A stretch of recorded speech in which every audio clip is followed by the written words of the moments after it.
ലൈംഗിക പീഡന കേസിൽ നടൻ സിദ്ദിഖിനെതിരായ പോലീസ് റിപ്പോർട്ടിന്റെ പകർപ്പ് മാതൃഭൂമി ന്യൂസിന്. സിദ്ദിഖ് പരാതിക്കാരിയെ പരിചയപ്പെട്ടത് ഫേസ്ബുക്ക് വഴിയാണ്. അഭിനയിക്കാൻ അവസരം നൽകാമെന്ന വ്യാജേന ഹോട്ടലിൽ വിളിച്ചു വരുത്തി ബലാത്സംഗം ചെയ്തു എന്നാണ് ഈ റിപ്പോർട്ടിൽ പോലീസ് പറയുന്നത്. ജാമ്യം നൽകുമ്പോൾ കർശന വ്യവസ്ഥ വേണമെന്നും പോലീസ് കോടതിയെ അറിയിക്കുന്നു. അതേസമയം സിദ്ദിഖിന് ഉപാധികളോടെ ജാമ്യം അനുവദിക്കുകയും ചെയ്തു. കൂടുതൽ വിവരങ്ങളുമായി ആർ അനന്തകൃഷ്ണൻ ചേരുന്നുണ്ട്. അനന്തകൃഷ്ണൻ, എന്തൊക്കെയാണ് ഈ റിപ്പോർട്ടിൽ പറയുന്നത്? കൂടുതൽ വിവരങ്ങൾ എന്താണ്? ഹിമ, രതീഷ്, ഇന്ന് നടൻ സിദ്ദിഖിന്റെ അറസ്റ്റ് പോലീസ് രേഖപ്പെടുത്തി. അതിനുശേഷം കോടതിയിൽ ഹാജരാക്കി. പിന്നീട് ജാമ്യവും ലഭിച്ചു.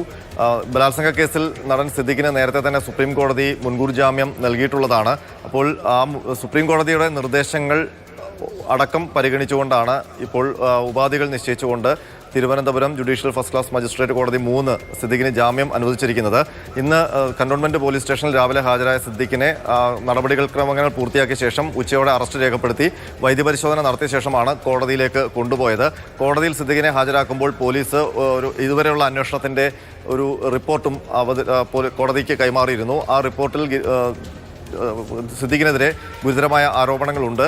എങ്ങനെയാണ് ഈ പരാതിക്കാരിയെ സിദ്ദിഖ് ആകർഷിച്ചത്, അതിനുശേഷം ബലാത്സംഗം കുറ്റകൃത്യം നടത്തിയത് എന്നൊക്കെയുള്ള വിശദമായ വിവരങ്ങൾ ആ റിപ്പോർട്ടിലുണ്ട്. ഈ പരാതിക്കാരുടെ അഭിനയ മോഹത്തെ ചൂഷണം ചെയ്തുകൊണ്ടാണ് സിദ്ദിഖ് യുവതിയെ മസ്കറ്റ് ഹോട്ടലിലെ മുറിയിലേക്ക് വിളിച്ചു വരുത്തിയതെന്നാണ് റിപ്പോർട്ടിൽ പറയുന്നത്.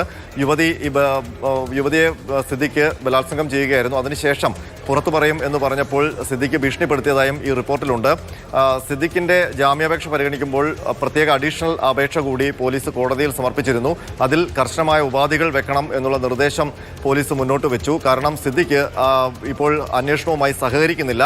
പല മൊഴികളും തെറ്റിദ്ധരിപ്പിക്കുന്ന രീതിയിലാണ് നൽകുന്നത് എന്നാണ് പോലീസ് വാദം ഉന്നയിച്ചത്.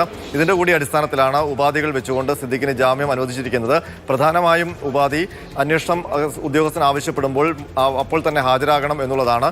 മറ്റൊന്ന്, പാസ്പോർട്ട് കോടതിയിൽ കെട്ടിവെക്കണം. കോടതിയുടെ അനുമതി ഇല്ലാതെ കേരളം വിടാൻ പാടില്ല. 1 ലക്ഷം രൂപ കൂടി കോടതിയിൽ കെട്ടിവെക്കണം എന്നുള്ള ഒരു ഉപാധി കൂടി സിദ്ദിഖിന്റെ മുന്നിൽ കോടതി വെച്ചിട്ടുണ്ട്. അതെല്ലാം ആ നടപടിക്രമങ്ങൾ പൂർത്തിയാക്കിയ ശേഷമാണ് സിദ്ദിഖിന് പോകാനുള്ള അനുമതി നൽകിയത്. വളരെ പ്രധാനപ്പെട്ട വാർത്തയുടെ വിശദാംശങ്ങളാണ് ആർ അനന്തകൃഷ്ണൻ നൽകിക്കൊണ്ടിരിക്കുന്നത്. ലൈംഗിക പീഡന കേസിൽ നടൻ സിദ്ദിഖിനെതിരായ പോലീസ് റിപ്പോർട്ടിന്റെ പകർപ്പാണ് മാതൃഭൂമി ന്യൂസിന് ലഭിച്ചത്. സിദ്ദിഖ് പരാതിക്കാരിയെ പരിചയപ്പെട്ടത് ഫേസ്ബുക്ക് വഴിയാണ് എന്നതാണ് ഈ പോലീസ് അന്വേഷണത്തിൽ കണ്ടെത്തൽ. അഭിനയിക്കാൻ അവസരം നൽകാമെന്ന വ്യാജേനെ ഹോട്ടലിൽ വിളിച്ചു വരുത്തി ബലാത്സംഗം ചെയ്തുവെന്നും റിപ്പോർട്ടിൽ പറയുന്നുണ്ട്. ജാമ്യം നൽകുമ്പോൾ കർശന വ്യവസ്ഥ വേണമെന്നും പോലീസ് കോടതിയിൽ ആവശ്യപ്പെടുകയാണ്.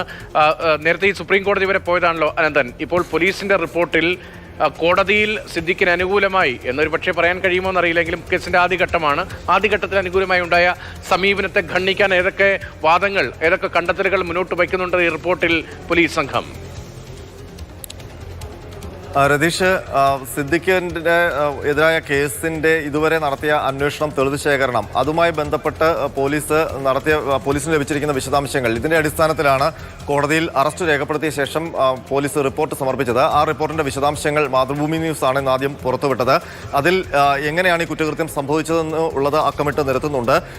2016 ജനുവരി 28-നാണ് യുവതി ബലാത്സംഗത്തിന് ഇരയാകുന്നത്. അത് സിദ്ദിഖ് ഈ യുവതിയെ പരിചയപ്പെടുന്നത് ഫേസ്ബുക്കിലൂടെ അങ്ങോട്ട് മെസ്സേജ് അയച്ചുകൊണ്ടാണ് എന്ന് റിപ്പോർട്ടിൽ, പോലീസിന്റെ അന്വേഷണത്തിന് ശേഷമുള്ള റിപ്പോർട്ടിൽ പറഞ്ഞിട്ടുണ്ട്. അതിനൊപ്പം തന്നെ ഈ തിരുവനന്തപുരത്ത് നിള തിയേറ്ററിൽ ഒരു സിനിമയുടെ പ്രിവ്യൂ നടക്കുന്നത് വിവരം സിദ്ദിഖാണ് ഈ പരാതിക്കാരോട് പറയുകയും അവിടേക്ക് വരണമെന്ന് ആവശ്യപ്പെടുകയും ചെയ്തത്. അതിനുശേഷം യുവതിയുടെ സിനിമാ അഭിനയ മോഹം മുൻനിർത്തിക്കൊണ്ടാണ് സിദ്ദിഖ് മസ്കറ്റ് ഹോട്ടലിലെ മുറിയിലേക്ക് വരാൻ ആവശ്യപ്പെടുന്നത്. അവിടെ ഒരു പുതിയതായി ചെയ്യാൻ പോകുന്ന സിനിമയുടെ ചർച്ചയ്ക്ക് വേണ്ടി എന്ന വ്യാജനയാണ് വിളിച്ചു വരുത്തുന്നത്. അതിനുശേഷം യുവതി മുറിയിലെത്തുമ്പോൾ അവിടെ കസേരയിലിരുത്തിയ ശേഷം അതിക്രൂരമായ ബലാത്സംഗം ചെയ്യുകയായിരുന്നു എന്നാണ് പോലീസ് കണ്ടെത്തിയിരിക്കുന്നത്. മാത്രമല്ല, അതിനുശേഷം ഈ പെൺകുട്ടി കാര്യങ്ങൾ പുറത്തു പറയുമെന്ന് പറഞ്ഞപ്പോൾ തൻ്റെ സമം ആയിട്ടല്ല പെൺകുട്ടിയെ ഞാൻ കാണുന്നത്, എന്നെ വെച്ച് നോക്കുമ്പോൾ താങ്കൾ 0 സ്ഥാനത്താണ് എന്നാണ് സിദ്ദിഖ് പറഞ്ഞത്. മാത്രമല്ല, ഭീഷണി സ്വരത്തിൽ സംസാരിക്കുകയും ചെയ്തുവെന്നും പോലീസ് ഈ റിപ്പോർട്ടിൽ പറയുന്നുണ്ട്. ഇതുവരെയുള്ള അന്വേഷണത്തിൽ സിദ്ദിഖ് ഒരു തരത്തിലും അന്വേഷണവുമായി സഹകരിച്ചിട്ടില്ല. പല മൊഴികളും തെറ്റിദ്ധാരണാജനകമാണ് എന്നും പോലീസ് ഈ കോടതിയെ അറിയിച്ചിട്ടുണ്ട്. അതുകൊണ്ട് തന്നെയാണ് അന്വേഷണ ഉദ്യോഗസ്ഥൻ എപ്പോൾ ആവശ്യം ആവശ്യപ്പെട്ടാലും സുപ്രീം കോടതിയുടെ നിർദ്ദേശം കൂടി പരിഗണിച്ചുകൊണ്ട് അപ്പോൾ തന്നെ സിദ്ദിഖ് ഹാജരാകാനുള്ള നിർദ്ദേശം നൽകണമെന്ന് പോലീസ് അങ്ങോട്ട് കോടതിയോട് ആവശ്യപ്പെടുകയും ചെയ്തത്.